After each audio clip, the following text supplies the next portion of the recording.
Good afternoon everyone. House जोश। चलो, audio का वीडियो, वीडियो का ऑडियो, सब बराबर क्या दोस्त? आज बहुत ही इंपॉर्टेंट चैप्टर जिसका नाम है इनपुट टैक्स क्रेडिट, आज हम उसको शुरू कर रहे हैं। ऐसा कोई पेपर नहीं होगा इंस्टीट्यूट का जहां पे इनपुट टैक्स क्रेडिट का क्वेश्चन नहीं आए। जो आपका पहला क्वेश्चन आता है एग्जाम में, उस पहले क्वेश्चन में सर आपका आउटपुट टैक्स लायबिलिटी तो निकालना ही रहता है, और एक और चीज निकालनी रहती है, इनपुट टैक्स क्रेडिट। तो जो 10 मार्क्स का क्वेश्चन एग्जाम में आता है उसमें सर आईटीसी तो आएगा ही आएगा। सबसे पहले ये आईटीसी आखिरकार होता क्या है उसको समझो। सपोज करो यहां पे है साहिल कपड़े वाला, ठीक है, और साहिल कपड़े वाला कुछ भी नहीं करता है, कपड़े बेचता है, ठीक है सर। यहां पे हमारा है होलसेलर। अब सर हमने होलसेलर से 10,000 रुपए के कपड़े लिए प्लस 18% जीएसटी, टोटल हो गया हमारा कितना? 11,800। अब लॉजिकली एक बात बताओ, साहिल कपड़े वाला होलसेलर को कितना पैसा देके आएगा?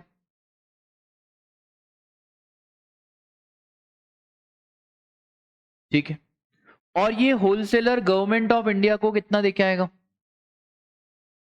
800 के 1800। ठीक है, जैसे ही ये होलसेलर 1800 गवर्नमेंट ऑफ इंडिया को देके आएगा, वैसे ही साहिल कपड़े वाला इस 1800 का पता है क्या लेगा?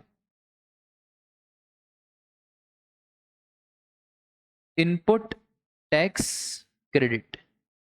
कितना?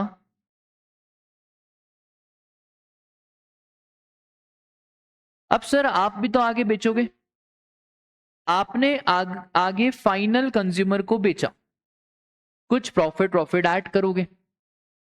पहली चीज मुझे बताओ कि हमको कॉस्टिंग कितने की पड़ी? 10,000 की पड़ी या 11,800 की पड़ी?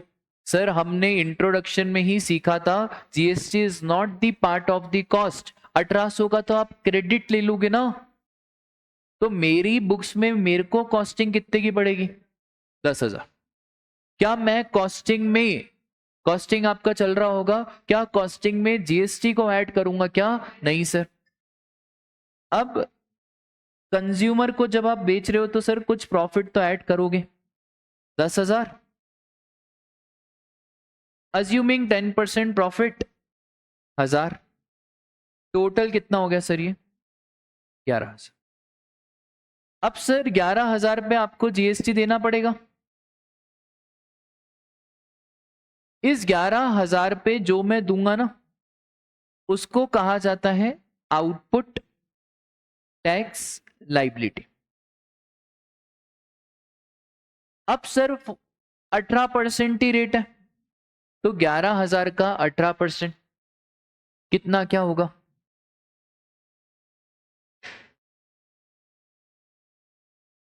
कितना आ रहा है?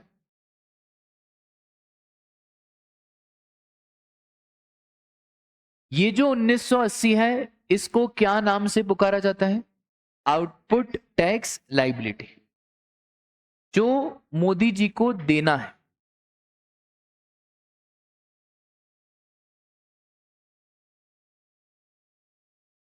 ठीक है सर, आप 1980 पूरे थोड़ी दोगे। 1800 तो आप ऑलरेडी देके आए हो मोदी जी को इनडायरेक्टली, क्योंकि 1800 साहिल कपड़े वाले ने होलसेलर को दिए, होलसेलर ने गवर्नमेंट ऑफ इंडिया को दिए। क्या मैं 1800 ऑलरेडी दे के आया हूं?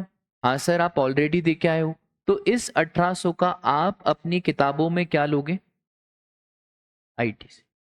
इसका मतलब है नेट नेट में गवर्नमेंट ऑफ इंडिया को कितना पेमेंट करके आओगे? और ये 180 कुछ भी नहीं है, जितनी आपने वैल्यू ऐड करी, जितना आपने प्रॉफिट कमाया, 1,000 का प्रॉफिट कमाया, तो इस 1,000 का कितना?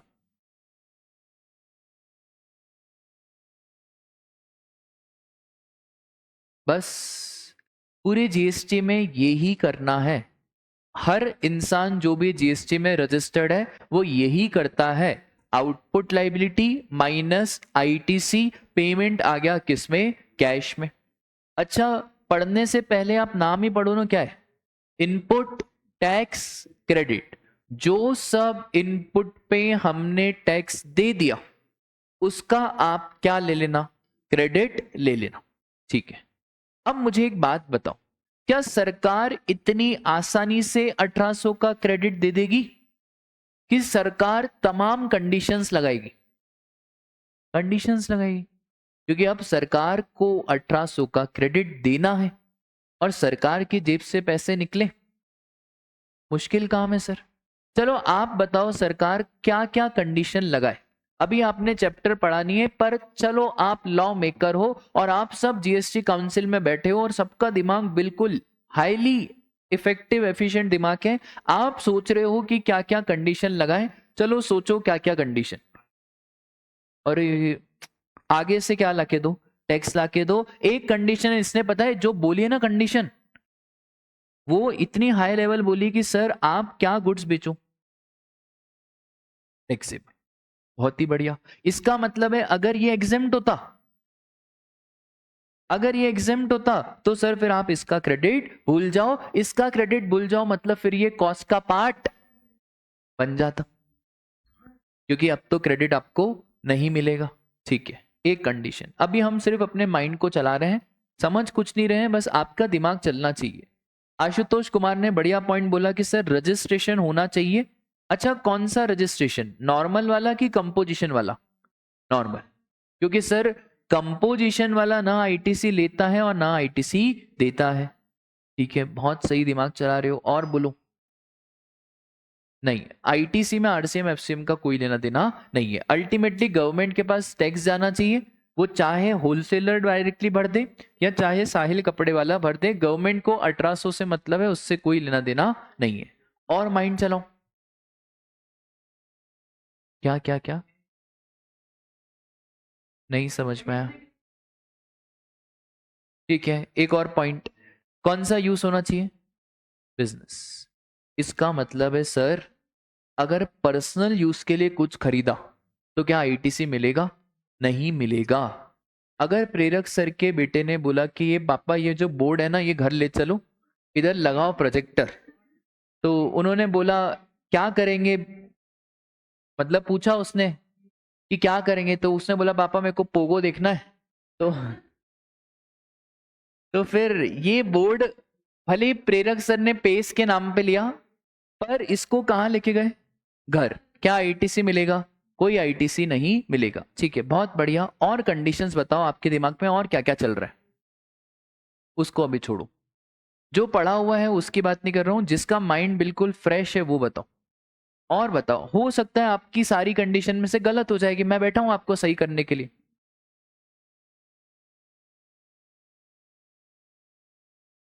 काय की लिमिट? नहीं, हाँ वो रजिस्ट्रेशन हो गया ना, रजिस्ट्रेशन की बात हो ही गई। और अच्छा एक बात बताओ, ये 1800 सप्लायर ने पे ही नहीं करा तो, होलसेलर ने पे ही नहीं करा तो फिर क्रेडिट नहीं देंगे। मतलब wholesaler should pay the GST. और भी बहुत सारी कंडीशंस होती है फॉर इनपुट टैक्स क्रेडिट। तो सबसे पहले आप इनपुट टैक्स क्रेडिट में पढ़ोगे पता है क्या, कि आखिरकार कौन कौन सी कंडीशंस होती है जो एक बिजनेसमैन को फुलफिल करनी पड़ती है। अगर कंडीशन फुलफिल करी तो ही आईटीसी मिलेगा, अगर कंडीशन फुलफिल नहीं करी तो भूल जाओ, आपको कोई आईटीसी मिलने वाला नहीं है। अब बिल्कुल ध्यान से सुनना, चैप्टर बहुत ही इंटरेस्टिंग है। पहली जो कंडीशन है वो है गुड्स शुड बी यूज्ड और intended to be used in the course और फर्दरेंस ऑफ बिजनेस। या तो आपने यूज कर लिया, या तो अगर आपका इंटेंशन भी यूज करना है तो भी चलेगा, कोई दिक्कत की बात नहीं है।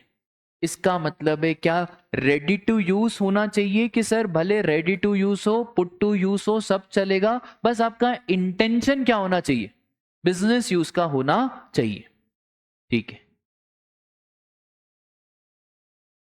सर, पहली कंडीशन आपके पास वैलिड टैक्स इनवॉइस या डेबिट नोट होना चाहिए। अगर मेरे पास टैक्स इनवॉइस ही नहीं है तो मैं आईटीसी नहीं ले पाऊंगा। अच्छा याद करो वो दिन जब मैंने आपको बताया था कि कंपोजिशन वाला टैक्स इनवॉइस इशू करता है कि बिल ऑफ सप्लाई इशू करता है। सर कंपोजिशन वाला बिल ऑफ सप्लाई इशू करता है। तो हमने बोला रेसिपेंट भाई पहली कंडीशन आप क्या फुलफिल करोगे, आपके पास क्या होना चाहिए, वैलिड टैक्स इनवॉइस। सर एक बात बताओ, ये जो वैलिड टैक्स इनवॉइस है इसमें क्या क्या चीजें लिखी रहनी चाहिए।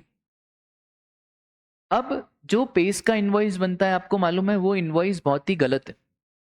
टैक्स इनवॉइस में सिर्फ ऐसा नहीं आना चाहिए वैल्यू 10,000, इसके बाद आपको ये भी लिखना पड़ेगा सीजीएसटी कितना। तो जैसे सीजीएसटी 900, एसजीएसटी 900, टोटल कितना आ गया। अगर मैंने सिर्फ इतना लिख दिया 11,800 inclusive of GST, this is not a valid invoice. तो वैलिड इनवॉइस के अंदर सर क्या क्या चीजें होनी चाहिए, कितना टैक्स चार्ज करा है वो बताओ, what is the description of goods और सर्विसेज, क्या बेच रहे हो वो बताओ, क्या वैल्यू है वो बताओ, सप्लायर का जीएसटीएन भी बताना पड़ेगा और रेसिपिएंट का जीएसटीएन भी बताना पड़ेगा। रेसिपिएंट का जीएसटीएन बताएंगे नहीं तो इनपुट टैक्स क्रेडिट कैसे मिलेगा, और place of supply in case of inter state supply. तो जो पहली कंडीशन है वो बहुत ही सिंपल है, आपके पास एक टैक्स पेइंग डॉक्यूमेंट होना चाहिए। उस टैक्स पेइंग डॉक्यूमेंट में क्या क्या चीजें लिखी होनी चाहिए सर, कितना क्या टैक्स चार्ज करा है, गुड्स का क्या डिस्क्रिप्शन है, क्या वैल्यू है, ये सारी चीजें लिखी होनी चाहिए। अब सर एक बात बताओ, नॉर्मली तो इनवॉइस कौन इश्यू करता है, सप्लायर, पर कहीं कहीं पे रेसिपिएंट भी इशू करता है रिवर्स चार्ज मैकेनिज्म में। क्या ऐसा जरूरी है कि हर इनवॉइस सप्लायर इशू करे, नहीं सर, कभी कभार आरसीएम में इनवॉइस इशू करता है कौन, रेसिपिएंट। क्या वो भी वैलिड इनवॉइस माना जाएगा, हाँ सर वो भी वैलिड इनवॉइस माना जाएगा, कोई दिक्कत की बात नहीं है। और एक और चीज होती है क्या, डेबिट। दो चीजें रहती है जीएसटी में, एक होता है डेबिट नोट, एक होता है credit note. Debit note value को बढ़ाने का काम करता है, इसका काम करता है वैल्यू को बढ़ाने का सर, और क्रेडिट नोट वैल्यू को कम करने का काम करता है। सर इसको कैसे क्या ध्यान रखेंगे, देखो आप ऐसे ध्यान रखना, डी फॉर डेबिट नोट और डी फॉर दूध, दूध पीने से शक्ति आती है, सी फॉर क्रेडिट नोट और सी फॉर चाय, और चाय पीने से शक्ति जाती है। अभी सुनो ध्यान से, अगर गलती से पेस में आप आए और 50,000 का इनवॉइस बनाना था, गलती से 40,000 का बनाया, कितने का बनाना था 50, पर गलती से कितने का बना दिया 40, तो अब पेस को एक और इनवॉइस बनाना पड़ेगा 10,000 का, उसको क्या बोला जाएगा, डेबिट। पर सर ऐसा भी तो हो सकता है कि 50,000 की जगह पे पेस ने गलती से 60,000 का इनवॉइस बना दिया, तो अब पेस को इनवॉइस की वैल्यू बढ़ानी नहीं है, कम करनी है, तो क्या इशू करना पड़ेगा, क्रेडिट। नहीं नहीं नहीं नहीं, बहुत बढ़िया, यही तो मैं चाहता था कि ऐसा क्वेश्चन आए। सर एक बात बताओ, इसने पता है क्या बोला, एक काम करो ना सर, 40,000 इसको काट के नया बना दो।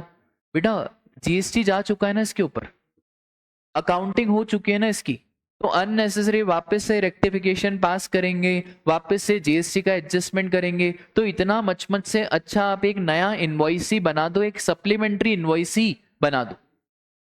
ठीक है, क्या डेबिट नोट भी चलेगा?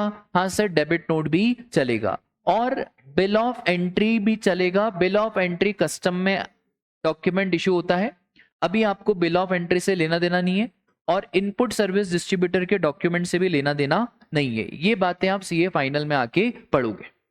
अभी आपको सिर्फ क्या ध्यान रखना है कि सर एक टैक्स पेइंग डॉक्यूमेंट होना चाहिए। टैक्स पेइंग डॉक्यूमेंट हो, डेबिट नोट हो, रिवाइज इनवॉइस हो, सर फिर अगर रेसिपेंट इनवॉइस इशू कर रहा है, ये सारे डॉक्यूमेंट चलेंगे क्या? हाँ सर, सारे डॉक्यूमेंट चलेंगे, पर एक चीज याद रखना, उस टैक्स पेइंग डॉक्यूमेंट में क्या क्या चीजें लिखी जानी चाहिए। सप्लायर का जीएसटीएन, रेसिपेंट का जीएसटीएन, इंटर स्टेट सप्लाई है तो प्लेस ऑफ सप्लाई, कितना टैक्स चार्ज करा वो, फिर वैल्यू ऑफ सप्लाई, ये सारी चीजें लिखी रहेगी, तो आपका डॉक्यूमेंट एक वैलिड टैक्स पेइंग डॉक्यूमेंट रहेगा। ठीक है, बोलो इतनी बात क्लियर है? अब सुनो ध्यान से, सरकार ने इतना शानदार मैकेनिज्म बनाया ना, मतलब आप बोलोगे यार सरकार का दिमाग कितना तेज है। सरकार बोलती है भाई होलसेलर तुम रिटर्न फाइल करो, 2 रिटर्न फाइल करने पड़ते हैं, एक जीएसटीआर 1, एक जीएसटीआर 3B। ये जो जीएसटीआर 1 है ना, इसमें सिर्फ आप ट्रांजैक्शन दिखाते हो। क्या दिखाते हो? ट्रांजैक्शन। इसका मतलब है जीएसटीआर 1 में पेमेंट नहीं होता, जीएसटीआर 1 में सिर्फ क्या दिखाए जाते हैं? ट्रांजैक्शन। सारे ट्रांजैक्शन दिखाओ, B2B है, B2C है, डेबिट नोट है, each and every transaction is reflected in GSTR 1। और जीएसटीआर 3B में क्या होता है? ये जो जीएसटीआर 1 में आपने ट्रांजैक्शन दिखाए उसका पेमेंट। चलो लॉजिकली एक बात बताओ, पहले किसकी तारीख आती है, 1 की या 3B की? 1 की। इसलिए क्योंकि पहले आप ट्रांजैक्शन दिखाओगे और उस ट्रांजैक्शन का बाद में आप पेमेंट करोगे। जीएसटीआर 1 की तारीख आती है 11th of next month. 11th of next month का मतलब समझो कि अगर मई का महीना है तो 11 जून तक क्या चले जाना चाहिए? जीएसटीआर।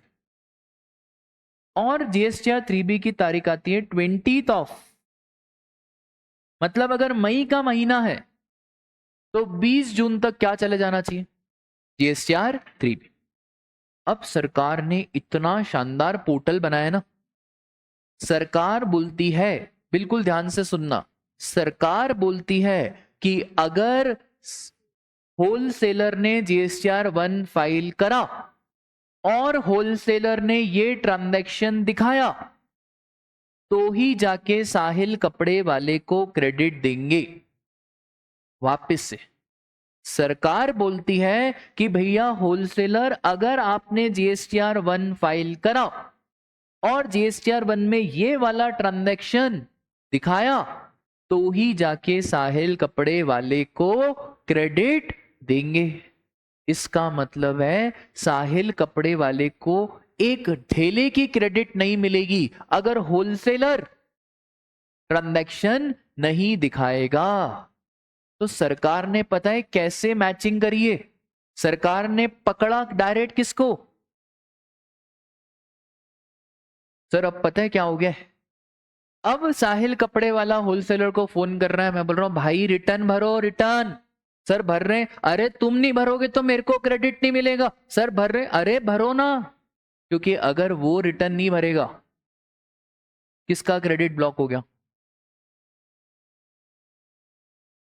क्या मैकेनिज्म सरकार ने, क्या दिमाग दौड़ाया ना कि साहिल सर को क्रेडिट देंगे, मना नहीं कर रहे, पर पहले किसको बोलो रिटर्न भरने को? होलसेलर। अच्छा गवर्नमेंट तो बोलेगा ही, गवर्नमेंट तो बोलेगा ही। अब गवर्नमेंट बोलेगा और साहिल सर भी फोन लगाएंगे होलसेलर को। क्यों फोन लगाएंगे साहिल सर? क्योंकि बेटा मेरा तो क्या अटका हुआ है। आया समझ में? सर आपको कहां पे क्रेडिट रिफ्लेक्ट होगा? तो एक फॉर्म रहता है GSTR 2B। इस GSTR 2B में क्या दिखता है? क्रेडिट। और इस GSTR 2B में सारे वही क्रेडिट दिखेंगे जो किसने फाइल करे हैं? सप्लायर ने, होलसेलर ने फाइल करे हैं। बोलो क्लास, डन है क्या? समझ में आया आपको? सरकार का आपको दिमाग समझ में आया कि आखिरकार सरकार कैसा क्या दिमाग लगाती?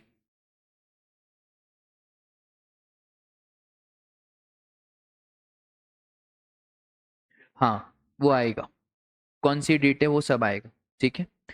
अब सुनना ध्यान से। सपोज करो बेटा आपका नाम क्या है? यशवंत।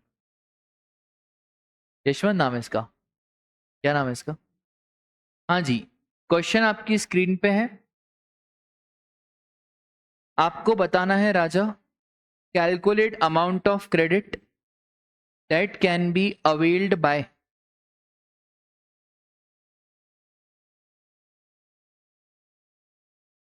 गड़बड़ मत करना, क्वेश्चन बहुत ही सिंपल है। रूल नियम मैंने आपको बता दिया है क्या है।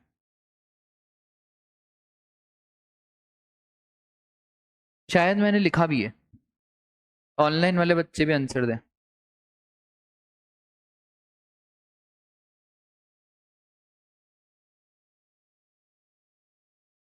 क्या बात कर रहे हो, सबका 360 आ रहा है?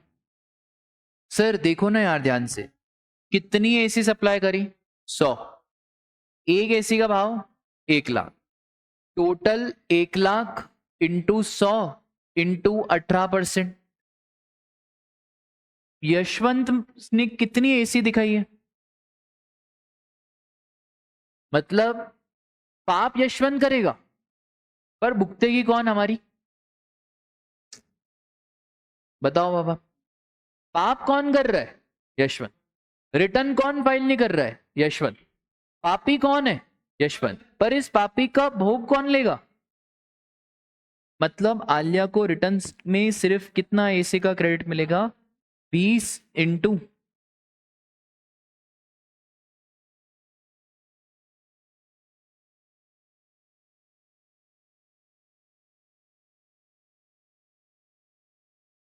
ठीक है। बोलो बात समझ में आई? सर एक बात बताओ, यशवंत ने अगर वापस से रिटर्न भरा और Yashwant has shown remaining AC in GSTR 1 afterwards, तो क्या बाद में क्रेडिट मिल जाएगा? हाँ सर, बाद में जैसे ही आपने, देखो हमको आपसे कोई वो थोड़ी है, हम आपसे कोई बदला बदला लेना थोड़ी, हम तो बस इतना बोल रहे हैं कि सरकार के पास GST का पेमेंट आ जाना चाहिए। तो हमारा तो सिर्फ इतना है कि भाई यशवंत तुम GSTR 1 फाइल कर दो, सामने वाले को हम क्रेडिट दे देंगे। बस इतना सा सिंपल नियम बना है। तो जैसे ही इसने बाहर वापस से आफ्टरवर्ड्स कर दिया तो अब कितना क्रेडिट मिल जाएगा? तो 80 एसी।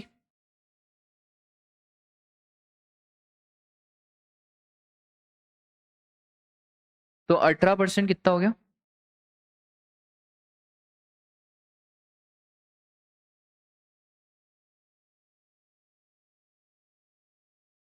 बोलो क्लास, डन है क्या? बहुत बढ़िया।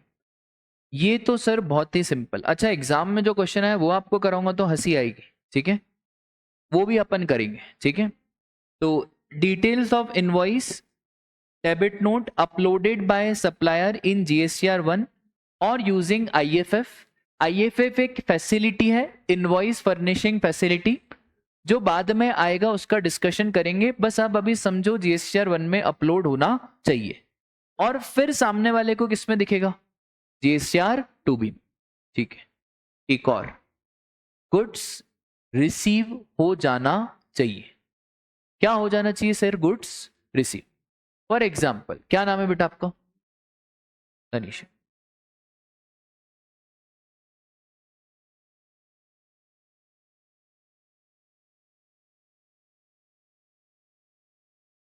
वापस से अपन ले लेते कौन? यशवंत भाई तुम्हारा काम क्या है बेटा? एसी। एसी सप्लाई करते हो, ठीक है। अभी सुनना ध्यान से, तनीषा मैडम ने तुमको 50 एसी का ऑर्डर दिया। कितने का ऑर्डर दिया? 50। अभी आप सोच समझ के अभी आप लॉ बनाओगे। यशवंत भाई ने 10 एसी सप्लाई करी 11 मई को, 10 एसी सप्लाई करी 11 जून को, और 30 एसी यशवंत भाई ने सप्लाई करी 15 अगस्त को। अब मुझे आप एक बात बताना, आपके हिसाब से अगर आप लॉ बना रहे हो तो तनीषा मैडम को क्रेडिट कब देना चाहिए? 11 मई को दें, 11 जून को दें, 15 अगस्त को दें, कि सर प्रपोर्शनेट करो, 11 मई का इतना, 11 जून का इतना, 15 अगस्त का इतना। हम कॉस्टिंग नहीं पढ़ रहे, लॉ सामान्य इंसान के हिसाब से बनता है। Law is never made for chartered accountants, law is made for normal public. Costing पढ़ रहे हैं, अगर कॉस्टिंग पढ़ा रहा होता तो फिर मैं बोलता कि बेटा इसको प्रपोर्शनेट करो। कॉस्टिंग गया तेल लेने, हम क्या पढ़ रहे हैं? जीएसटी। सरकार का फायदा क्या है? क्रेडिट दे रहे हैं, पेमेंट की बात नहीं। हाँ, सरकार पता है क्या बोलती है? सरकार बोलती है कि तनीषा हम आपको क्रेडिट देंगे ना जब आपको गुड्स रिसीव हो, और रिसीव में भी कौन सा लॉट। और अब मजे की बात बताऊं, सरकार यशवंत से बताओ कब टैक्स लेगी? याद करो वो दिन जब मैं टाइम ऑफ सप्लाई पढ़ा रहा था, और टाइम ऑफ सप्लाई में डेट ऑफ इनवॉइस और ड्यू डेट ऑफ इनवॉइस। अच्छा सर, इनवॉइस रिमूवल कब हो रहा है? और इनवॉइस 11 मई तक बन जाना चाहिए। इसका मतलब है सरकार की हद तो देखो, यशवंत से टैक्स ले लेंगे कब? पर तनीषा को क्रेडिट देंगे कब? तो सर सिर्फ गुड्स रिसीव से बात नहीं होगा, गुड्स रिसीव होना चाहिए और पहले लॉट में क्रेडिट मत मांगना तनीषा। जब तक आपको लास्ट लॉट नहीं मिल जाता तब तक आपको क्रेडिट नहीं मिलेगा। पूरी इतनी बात क्लियर है? एक और चीज सुनना ध्यान से, यशवंत और फिर यहाँ पे से क्या, तनीषा ने कितनी ऑर्डर करी एसी? 50 एसी। थोड़ा सा घुमाऊं क्या, प्लेस ऑफ सप्लाई का प्रोविजन भी लिंक करूं। सपोज करो यशवंत रहता है एमपी में, तनीषा रहती है महाराष्ट्र में। तनीषा ने बोला यशवंत एक काम करो, बिलिंग तो मेरे नाम पे करो, शिपिंग कर दो इसके नाम पे। क्या नाम है तुम्हारा? अदिति। अदिति रहने वाली है एमपी की। तो आप समझना ध्यान से, शिपिंग किधर जाएगी? पर बिल किसको जाएगा? ठीक है, ये मॉडल को बोलते क्या? Bill to. अच्छा, bill to ship to model के केस में प्लेस ऑफ सप्लाई सर कितने ट्रांजैक्शन है पहले तो वो बताओ। तो एक है ट्रांजैक्शन नंबर 1 किसके बीच?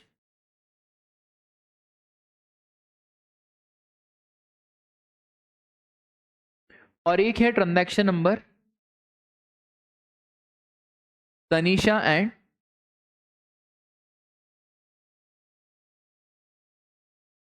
अपन बात करते हैं ट्रांजैक्शन नंबर 1 की, यशवंत और तनीषा के बीच में। Sir what will be place of supply? नहीं, एमपी होना चाहिए ना। क्यों यार? अच्छा, ऐसा लॉ क्यों बनाया जिसको बिलिंग करते हैं वो? क्योंकि वो क्या लेगा?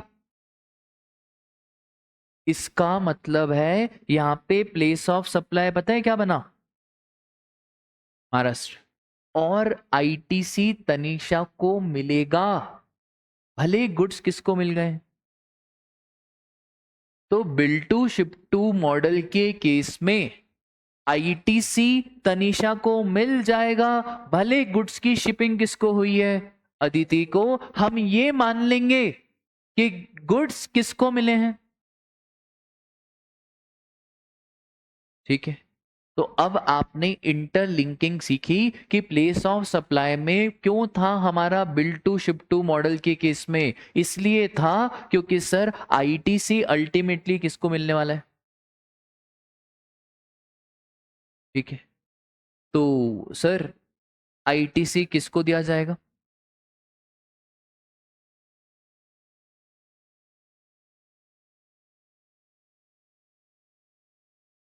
इट इज डीम्ड दैट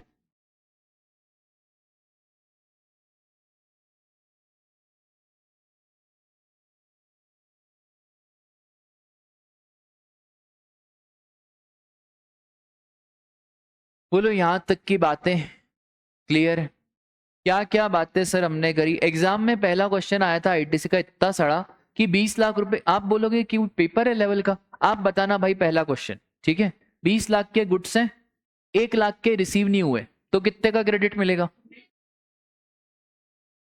इतना सड़ा क्वेश्चन आया, कम से कम थोड़ा घुमाते तो सही, लास्ट लॉट तक लेके जाते, फर्स्ट लॉट इतना, लास्ट लॉट इतना। तो अपन करेंगे है ना, जैसे ही आईटीसी का चैप्टर हो जाएगा, जैसे ही खत्म होगा, अपन आपके एग्जाम का पहला क्वेश्चन करेंगे, ठीक है। एक बार बस ये आईटीसी होने दो,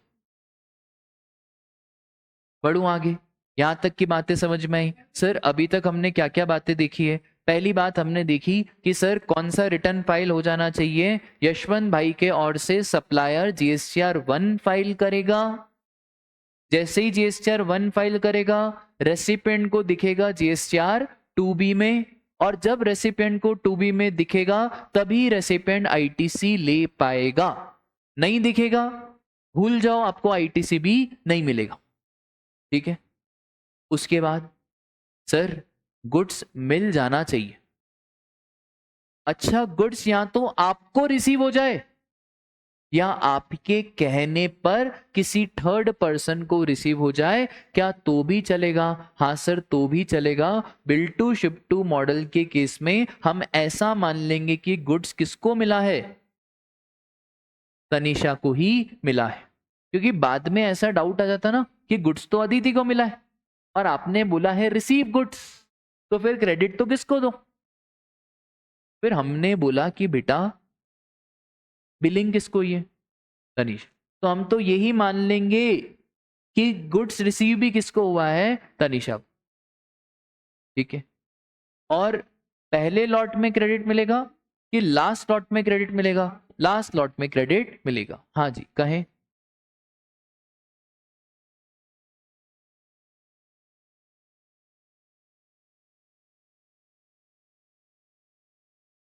हाँ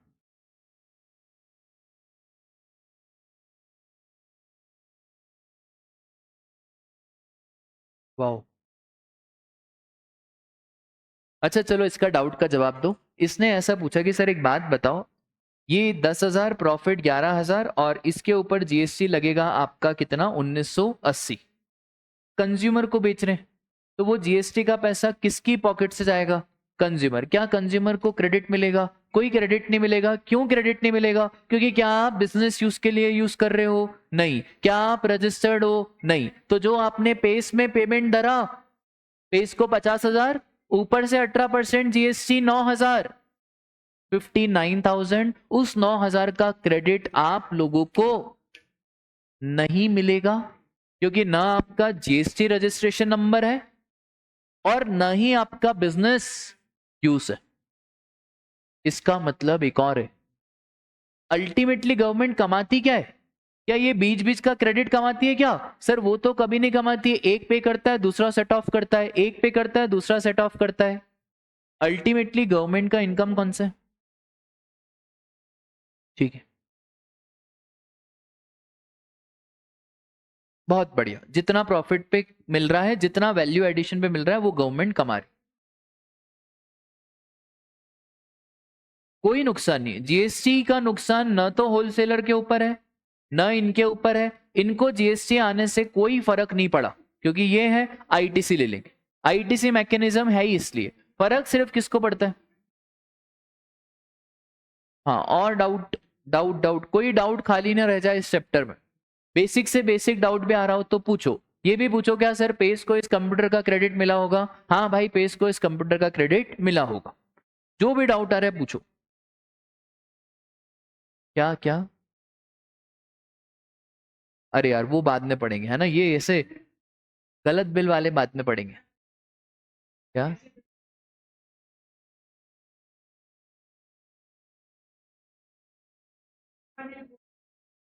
हाँ हाँ।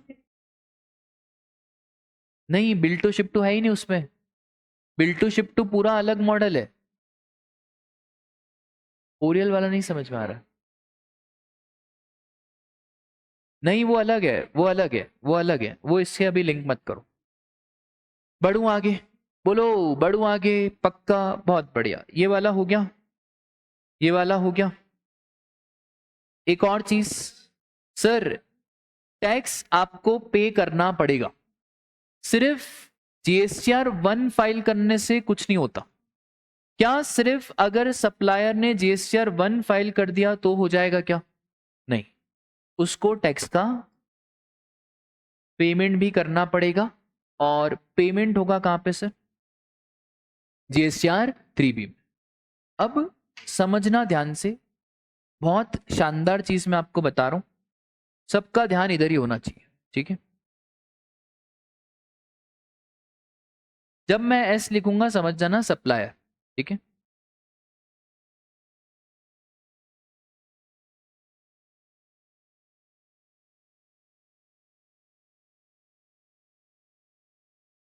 यहां पे हम नाम रखते हैं ढोलू, एक रखते हैं ढोलू, एक रखते हैं गोलू, ठीक है? ढोलू और गोलू।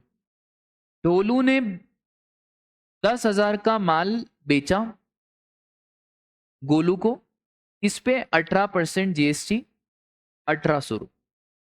टोटल कितना आ गया? 11,800। ठीक है सर, ये कब सेल करा? मई में सेल करा, मई 2024। सबसे पहले हम बोलेंगे ढोलू आप रिटर्न फाइल करो। कौन सा रिटर्न फाइल करो? जीएसटीआर 1। चलो चार्टेड अकाउंटेंट्स बताओ कब तक ढोलू को जीएसटीआर 1 फाइल करना है? मई 2024 का, है ना? 11 जून तक कर सकते हैं, उसके पहले भी कर सकते हैं, पर सर ये इंडिया है, यहाँ पे लास्ट डेट तक का वेट करा जाता है, ठीक है? जैसे ही 11 जून को रिटर्न फाइल करा ढोलू ने, वाह वाह वाह वाह वाह, अब गोलू को क्या मिलेगा?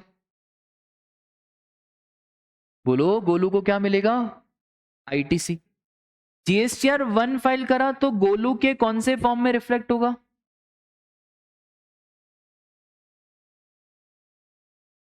ठीक है, इसका मतलब है ये दोनों आर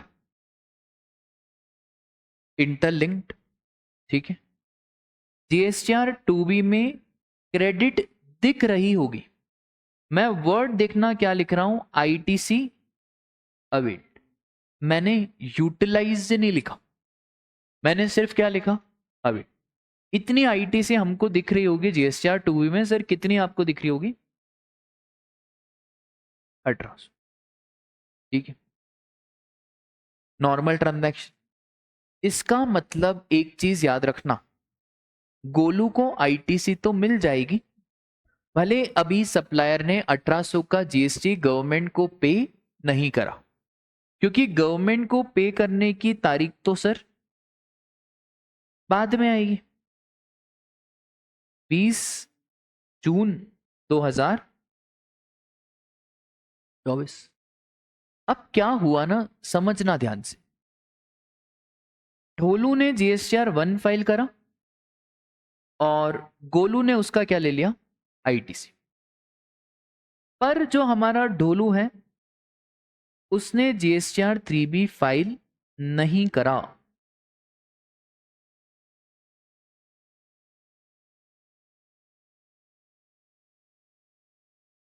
तो अब जो गोलू को आईटीसी दी है वापस लो।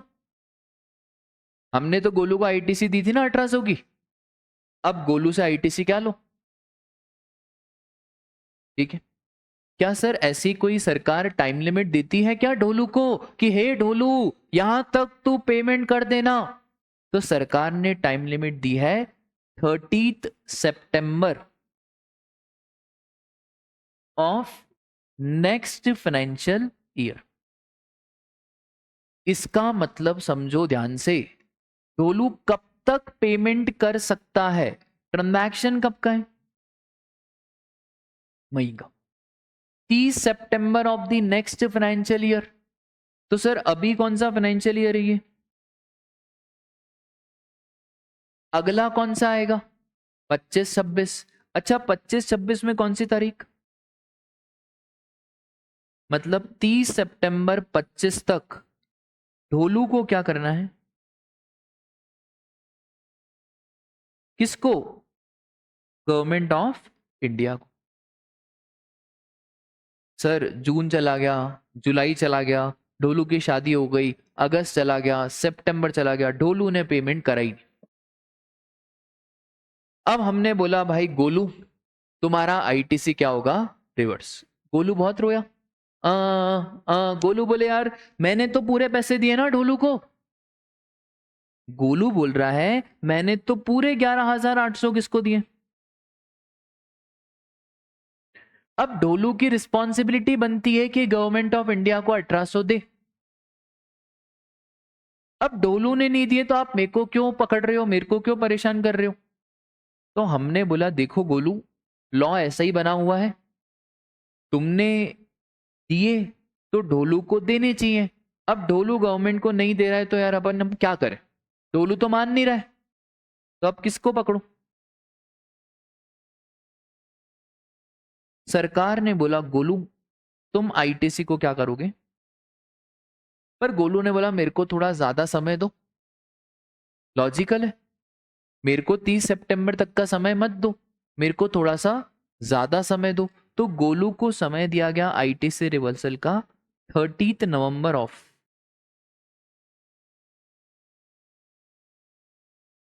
30 नवंबर का मतलब हो गया क्या सर सिर्फ आईटीसी रिवर्स होगा कि इंटरेस्ट भी लगेगा? आईटीसी भी रिवर्स होगा और इंटरेस्ट भी लगेगा। वापस से पूरी पिक्चर समझो, ये पिक्चर थोड़ी सी टफ है, 2-3 टॉपिक आईटीसी में हैं थोड़े से ट्रिकी। ढोलू गोलू, ट्रांजैक्शन हुआ कितने का बेटा? 10,000। 18% जीएसटी कितना हो गया? 1800। टोटल कितना आया? 11,800। गोलू तो बहुत ही सीधा है, गोलू ने पूरे 11,800 किसको दे दिए? गोलू। और ढोलू से हम ये उम्मीद कर रहे हैं कि 10,000 आप अपने पास रखो, 1800 किसको दे दो? गवर्नमेंट को। क्योंकि 1800 ढोलू का पैसा है ही नहीं, 1800 तो है ही किसका बेटा? गवर्नमेंट का पैसा। ठीक है, मई का महीना था, मई के महीने में जीएसटीआर 1 फाइल करा कब? 11 जून। जीएसटीआर 3 भी या तो दो तरीके, एक तो जीएसटीआर 3 भी फाइल करा पर ये ट्रांजैक्शन नहीं दिखाया, या तो जीएसटीआर 3 भी फाइल ही नहीं करा। सपोज करो सर जीएसटीआर 3 भी इसने फाइल ही नहीं करा, अल्टीमेटली हमको तो ये ट्रांजैक्शन से मतलब है ये 1800 गवर्नमेंट के पास आया या नहीं आया। जून हो गई, जुलाई हो गई, अगस्त हो गई, सितंबर हो गई। सरकार ने बोला देखो हम ज्यादा वेट तो नहीं कर पाएंगे, पर फिर भी हम तुम्हारे लिए वेट करेंगे कब तक? 30 सितंबर ऑफ नेक्स्ट फाइनेंशियल ईयर। मतलब ट्रांजैक्शन है मई 24 का, तो 30 सितंबर 2025 तक हम वेट करते हैं ढोलू तुम्हारा 1800 रुपए गवर्नमेंट ऑफ इंडिया को दे देना। सर ये जब आखिरी में देगा तो इंटरेस्ट वो तो लगेगा ही लगेगा, उसका तो कोई डाउट ही नहीं है कि इंटरेस्ट तो लगेगा ही। ठीक है, अब सर 30 सितंबर तक भी नहीं दिया पैसा, तो हम बोलेंगे देखो ढोलू क्योंकि आपने पैसा नहीं दिया ना, तो आपकी सजा किसको भुगतनी पड़ेगी? गोलू ने जो 1800 का आईटीसी लेके रखा था, उस 1800 के आईटीसी को गोलू को क्या करना पड़ेगा? रिवर्स कब तक करना है? 30 November of next financial year. क्या पहले भी कर सकते हैं? हाँ पहले भी कर सकते हैं, पर पहले भी कब पहले सर? 30 सितंबर के तो बाद ही होगा ना, 30 सितंबर के तो बाद ही होगा। तो 30 November of next financial year तक आपको आईटीसी रिवर्स करना पड़ेगा और विथ इंटरेस्ट। सर एक बात बताओ, कुछ टाइम के बाद ढोलू की आत्मा जागी। ढोलू ने बोला मैंने बहुत गलत करा है गोलू के साथ। तो ढोलू की आत्मा कुछ टाइम के बाद जागी और ढोलू ने फिर सरकार को पेमेंट कर दिया।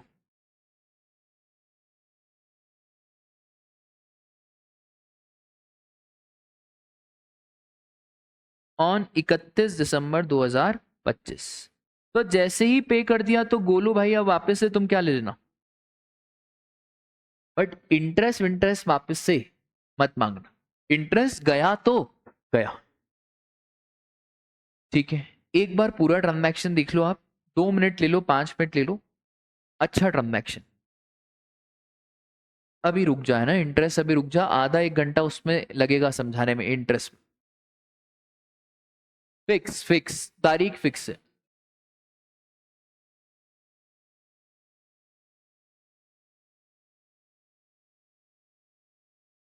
इंटरेस्ट पे अभी मत आओ। इंटरेस्ट अभी, इंटरेस्ट ऐसे नहीं लगता है। इंटरेस्ट तब लगता है जब आईटीसी इधर अवेल करी हो, फिर यूटिलाइज करा हो। अभी इंटरेस्ट के पॉइंट्स पे रुक जाओ, है ना, कल अपन इंटरेस्ट का डिस्कशन करेंगे, अभी इतना टाइम नहीं है इंटरेस्ट का। हाँ जब भी, हाँ बोलो। 11 तारीख, उसके बाद टाइम लिमिट नहीं है, बढ़ती नहीं है तारीख। जैसे जैसे लेट फाइल करोगे आपको इंटरेस्ट देना पड़ेगा सरकार को। हाँ जी।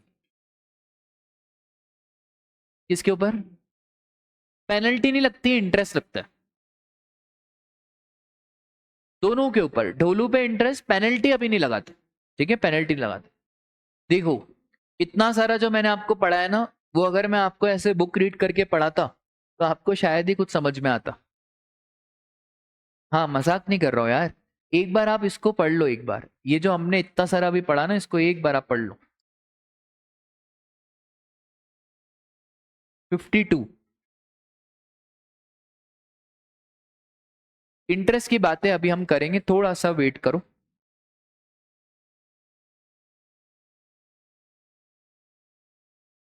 हाँ, जीएसटीआर 1 में सप्लायर सारे ट्रांजैक्शन रिकॉर्ड करेगा, उसका पेमेंट जीएसटीआर 3B में करेगा। और जैसे ही जीएसटीआर 1 सप्लायर ने फाइल करा, वैसे ही रेसिपिएंट को ऑटो पॉपुलेट होगा किसमें? जीएसटीआर 2B में। ऐसा इन्होंने क्रॉस लिंक बना दिया कि ये जीएसटीआर 1 फाइल करे तो उसको किस में दिखेगा? जीएसटीआर 2B में रिफ्लेक्ट होगा। फिक्स 11 तारीख फिक्स, उसके पहले भी अपलोड कर सकते हो। हाँ, अप्रैल का 11 मई, मई का 11 जून, ठीक है। नेक्स्ट मंथ की 11 तारीख तक कर देना।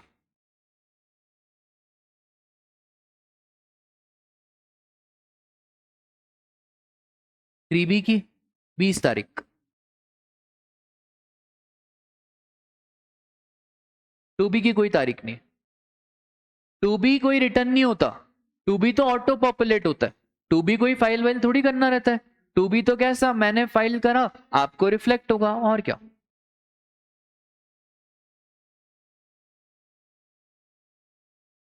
ठीक है, बोलो पढ़ लिया कि ये सारा?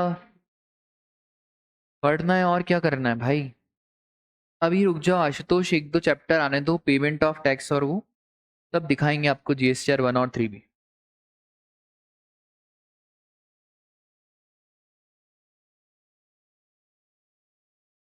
दिखाते दिखाते।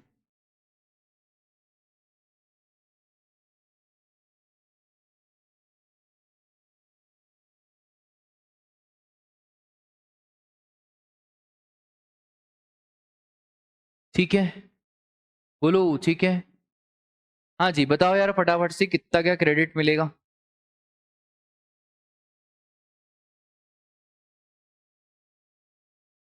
हाँ रुक जाओ, जीएसटी का रेट 18%।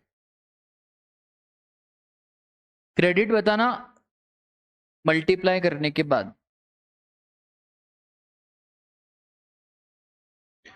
तो पहले केस में कितने का क्रेडिट मिल जाएगा? सर देखो 20 लाख में से 5 लाख अभी ट्रांजिट में, इसका मतलब 15 लाख का तो दो, है ना, 15 लाख का तो देंगे। 20 में से 5 ट्रांजिट में, 15 लाख मिल चुके हैं, तो कितने का क्रेडिट दोगे? 15 लाख। जीएसटी का रेट कितना लग रहा है?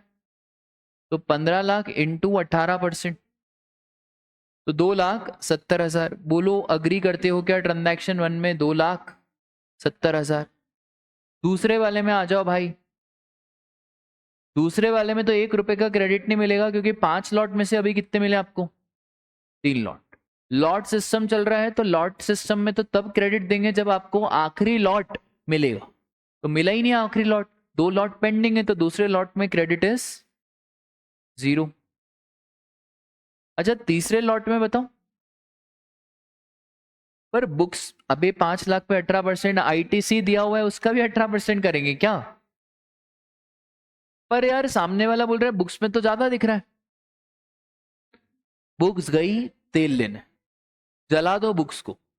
अकाउंट्स गया तेल लेने, कॉस्टिंग गया तेल लेने। हमें बुक्स से लेना देना नहीं है, हमें सिर्फ उस बात से लेना है कि सप्लायर ने कितना रिटर्न शो करा। सप्लायर तुमने कितने का शो करा, तो हम क्रेडिट कितने का देंगे। ठीक है। और आपको पता है ये जो बुक्स और इसमें मैच होता है ना, इसमें 12 बज जाती है मैच करने में। ठीक है। मेरी खुद की एक फ्रेंड है जो आईडीटी में ईवाई में काम कर रही है, अच्छी खासी उसकी जॉब है। हम सब आर्टिकलशिप में साथ में ही थे, कोई टीचिंग में आया, कोई पढ़ाने में, कोई टीचिंग में, कोई जॉब में, हर जगह प्लेस्ड है। तो मैंने उससे पूछा था यार आखिरकार आईडीटी प्रोफाइल में तुम ऐसा क्या काम करते हो जो तुमको 12 लाख 15 लाख रुपए कंपनी देती है? तो उसने बोला यार साहिल 31 दिसंबर को एक रिटर्न जाता है जीएसटीआर 9, आपको बताएंगे रिकंसिलेशन होता है उसमें। अच्छा रिकंसिलेशन में यही मैच करने में पसीने आ जाते हैं कि भाई 2B में आईटीसी कितने का, बुक्स में कितने का। अब 2 लाख का आईटीसी गया का, बुक्स गलत बोल रही है, आईटीसी गलत बोल रहा है। फिर एक एक सप्लायर को फोन करना पड़ता है, फिर उससे पूछना पड़ता है कि भाई आपने 1 में दिखाया या नहीं दिखाया, फिर चेक करना पड़ता है पोर्टल में। ये तो बस इतना सा है। ये 5 लाख एक्चुअल लाइफ में 5 करोड़ होता है, और ये 7 लाख 7 करोड़ होता है। फिर मैच करना पड़ता है कि ये ट्रांजैक्शन बुक्स ऑफ अकाउंट में है, ये जीएसटीआर 1 में भी है, मैच हुआ। ये है मैच हुआ, ये नहीं है, ये बुक्स में है इसमें नहीं है, ये मैचिंग करनी पड़ती। ठीक है। तो ये सब आखिरी में क्या होती है इनकी मैचिंग। अभी तो आपको सिर्फ ये ध्यान रखना है जो बुक्स में आईटीसी दिख रहा है वो तेल लेने गया, जो आईटीसी हमें हमारे रिटर्न के फॉर्म में दिख रहा है वो सुप्रीम है, वो हम लेंगे। बोलो क्लास डन है क्या? ठीक है चलो आज के लिए बस इतना ही, मिलते हैं कल।